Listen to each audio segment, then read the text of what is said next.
According to pretty much every media outlet covering the 2020 election, Trump is likely to be re-elected. The electoral vote will take place on December 19th.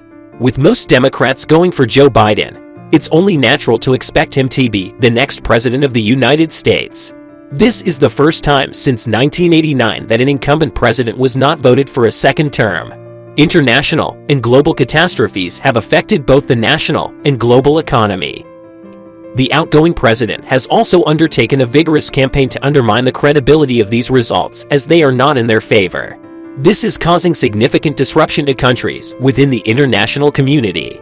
Even though the Trump administration has halted a lot of what Obama was trying to do, it's not as if the system was functioning perfectly before.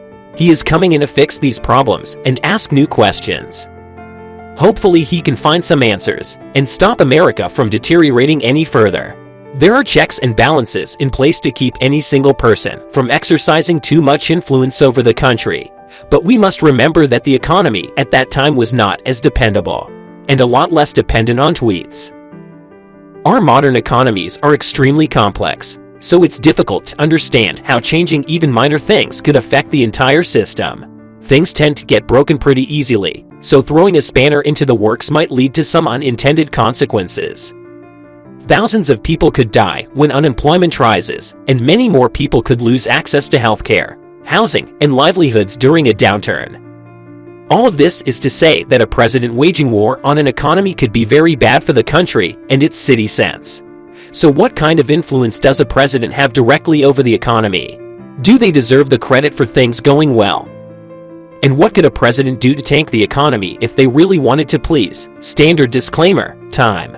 This video will not be targeting any president in particular, but more serves to explore the office itself.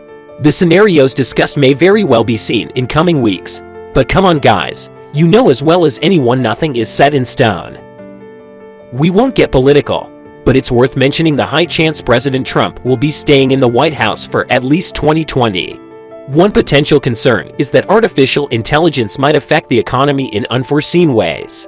It's not our responsibility to regulate this industry, but we do need to consider the impact it could have on the economy in general.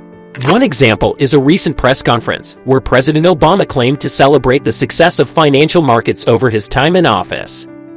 We've done a lot of videos where we discuss how crazy record stock market values are during an economic catastrophe.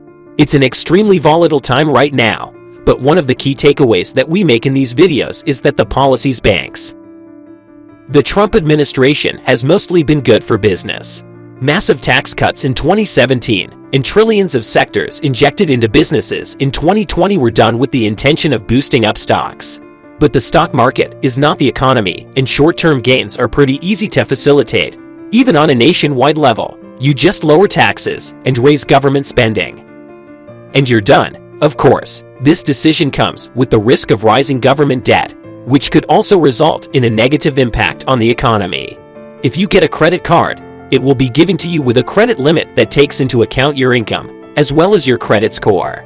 Higher earners will typically be able to afford to borrow more money and prove themselves worthy of that credit, whereas those on a low salary may not. The government is limited on how much debt it can take on, in a way similar to what regular people do. And that's not just an analogy. When it comes to US federal debt, common sense really does apply. The US government is keen to not just go and spend money without limit. To do this, there is a cap called the debt ceiling that limits how much government debt can be spent up until it is changed by Congress. Nowadays, this figure is raised so often because the American government has not had a budget surplus since 2011, so it is taking on more and more debt over time. And you might think, oh no, these are really catastrophic scenarios if it keeps going like that. It's not ideal, but the US government runs deficits and can continue to do so. They are of a lot more demand in the economy than you might believe, and they have certain tools to try and keep from getting into trouble where regular personal debt doesn't. If you want a quick intro, go watch your video on modern monetary theory. If you want to learn more about the mechanics and how it's actually done, this government debt is just a running tally of the difference between government spending and taxation over the past. It can be easy to fear, but the concept of repeatedly raising the debt ceiling doesn't have to be scary. In fact, It's similar to the regular person getting raises every few years. This helps people make more money over time and is actually something some bottom feeders in our society might do too. For example, a grad student with a standard credit card should qualify for our $500 limit because he has no special needs. However, once he gets a good job and increase his salary, he might upgrade to our $2,500 limit. With an American Express Platinum card, like the Wang Platinum card, which has a limitless spending cap. Just as the US economy has doubled in size since 2001, when more people are making more money and pay taxes, so you can live a life without worrying where your income will come from because this card will supply it. The US government's ability to repay its debt is increasing as the debt burden grows greater each year. The reason could be that the August of 2019 suspension of the debt ceiling means there are no limits to credit availability in America. This is a significant and imminent deadline as it will end in July of 2021, 7 months from now. This either needs to be resolved by the time January 1, 2020 rolls around, or else a solvency crisis will occur.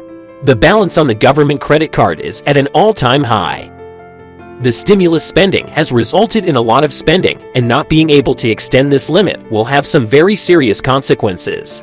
A shutdown could stop all operations that the government is doing. It would affect the economy and be a major problem, too. The fallout of the December 2018 shutdown was nearly forgotten because it got taken care of so quickly. Typically, this event could have led to a deep recession in America, but luckily the shutdown occurred during a time of relative prosperity.